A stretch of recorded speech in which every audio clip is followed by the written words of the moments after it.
Je suis Adrienne et je suis venue avec ma mère, entre autres, donc à Montligeon. Et nous sommes là parce qu'en fait, on connaissait Montligeon depuis plus de 10 ans. Moi, j'y suis passée de temps en temps, juste comme ça, parce que c'était sur la route, prier, même confier des personnes de ma famille à la fraternité. Mais je me suis jamais arrêtée pour un pèlerinage. Alors là, on a décidé pour la Toussaint de faire le pèlerinage ensemble, en famille. Voilà. En fait, quand j'ai commencé à inscrire une ou deux personnes à la fraternité, alors au début, j'ai inscrit des défunts.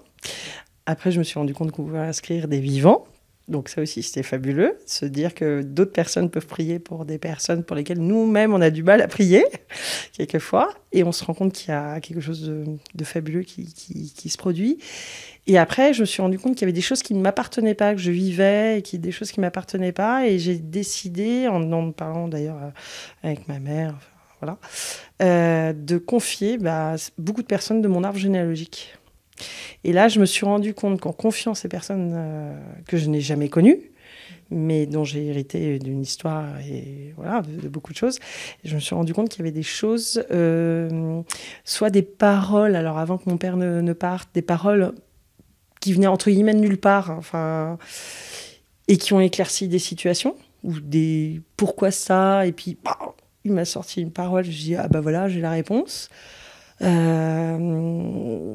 Voilà, des choses qui se sont dénouées, on va dire, grâce, je pense, à cette inscription à la fraternité.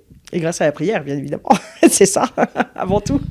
Mais ce que vous voulez dire, c'est qu'en fait, il y avait vous ressentiez des poids ou des choses peut-être, oui, lourdes à apporter ou des choses pas dénouées, dont vous ignoriez complètement la cause, et que le fait, en fait, de prier pour ces âmes défuntes a permis peut-être de mettre au minimum de mettre la lumière, mais en plus de vous libérer. En fait, c'est ça. C'est ça, oui, oui.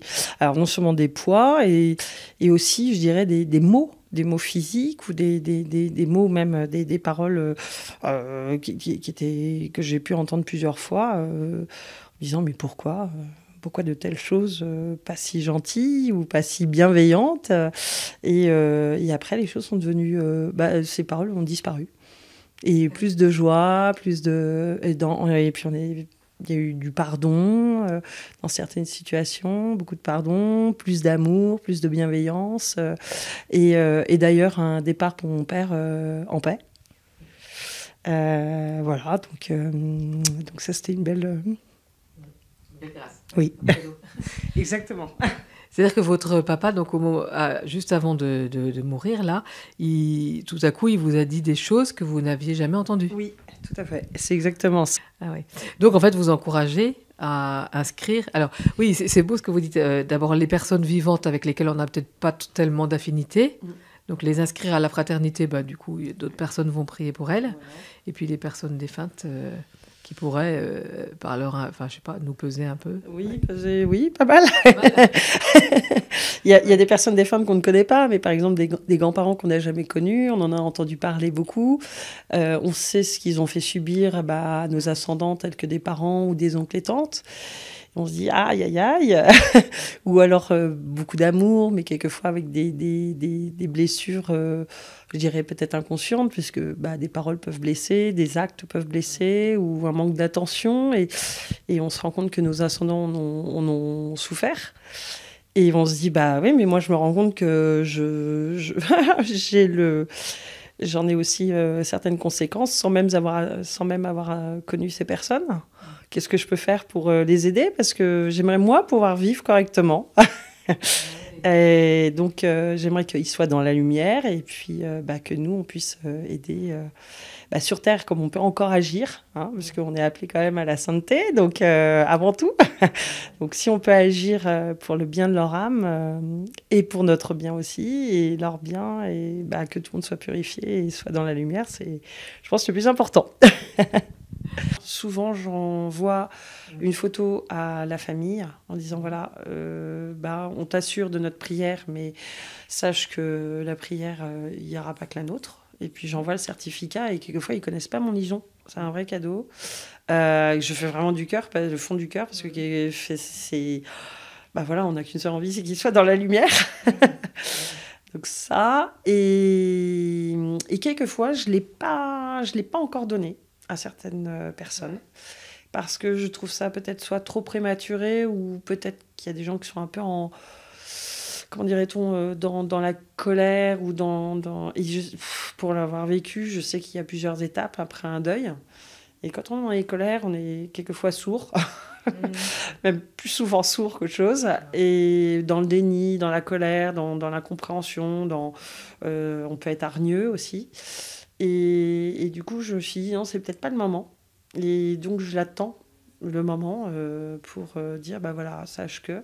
Et quand je me rends compte qu'il y a un apaisement, et surtout parce que je reste en relation, je dis, bah, sache que voilà, cette personne a été inscrite à la communauté. Et voilà, qu'est-ce que c'est et pourquoi là, j'explique. Et je dis, mais moi aussi, je ne connaissais pas. Et donc, j'explique voilà, que c'est fabuleux grâce à la prière. Et quelquefois, eh ben, quand on est en colère, on n'arrive plus à prier. Parfois, on nous perd la foi aussi. Et la grâce de Dieu, si on la récupère, c'est fabuleux. Voilà. Est-ce que vous pensez qu'on peut inscrire à la fraternité une personne vivante qui rejette Dieu? Alors, ça nous aide nous aussi. Parce que cette personne vivante qui rejette Dieu, on est en relation avec cette personne. Sinon, on ne la connaîtrait pas, on ne pourrait pas la confier à la prière. Quelquefois, pour nous, c'est déjà difficile de prier pour certaines personnes. Et puis, on oublie, et puis on est pris dans le quotidien. Et puis, bon, on n'est pas toujours des bons chrétiens. Il ne faut pas non plus dire qu'on est toujours parfait. C'est pas vrai. Et je trouve que voilà, quand on rejette et quand on est en colère, bah, c'est parce qu'on a des blessures, on a des souffrances.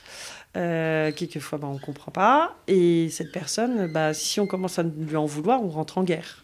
On est en conflit. Et si en plus ça nous fait du mal, bah, ça serait mieux quand même qu'on retrouve la paix. Ça serait mieux. Et puis quelquefois pour nous, enfin pour moi par exemple, ça peut être difficile de prier pour cette personne, j'avoue. Et donc si c'est difficile, ben, je préfère que des personnes neutres qui ne connaissent pas cette personne, mais qui avec bienveillance vont prier pour elle, bah, puissent, voilà, peut-être que grâce à cette prière, cette personne va trouver de la paix ou aura la grâce de rencontrer une personne qui va lui faire du bien et qui va la ramener, je veux dire, dans le droit chemin ou vers le bien ou vers la paix ou vers la lumière. Et puis, bah, ça sera peut-être à nouveau un plaisir de se revoir. Enfin, voilà, c'est la colère, tout le monde peut l'avoir et on peut la comprendre parfois.